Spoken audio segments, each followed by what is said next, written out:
Hello everyone, সবাইকে অনেক অনেক স্বাগত আমার চ্যানেলে। তো তোমাদের সাথে আজকে একটা নতুন রেসিপি আমি শেয়ার করছি। বিশেষ করে যারা হোস্টেলে থাকো তাদের জন্য এটা খুবই বেনিফিশিয়াল হতে চলেছে। তো দেখতেই পাচ্ছো এখানে কিভাবে আমাদের চিকেন দেওয়া হয়। হোস্টেলে আমিও থাকি, তোমরা হয়তো সবাই জানো অনেকেই।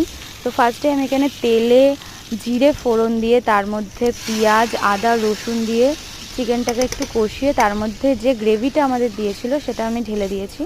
আর তার মধ্যেই দিয়ে দিয়েছিলাম একটু লঙ্কার গুঁড়ো আর একটু শাহি গরম মশলা। ব্যাস তাহলেই রেডি। একটু শুকনো শুকনো করবে, দেখবে দারুণ খেতে হয়েছে। আর তারপরে বানিয়ে নিলাম একটু গোবিন্দভোগ চালের একটু জিরা রাইসের মতো। তো জিরা তেলের মধ্যে একটু জিরে আর পেঁয়াজ দিয়ে দিলাম, তারপরে দিয়ে দিলাম গোবিন্দভোগ চালটা যেটা সেদ্ধ করে রেখেছিলাম সেটা। আর দেখতেই পাচ্ছ এখানে খাবারের কোয়ালিটি হোস্টেলের, তার মধ্যে যদি এরকম একটু খাবার হয় ব্যাস আর কি চাই লাইফ।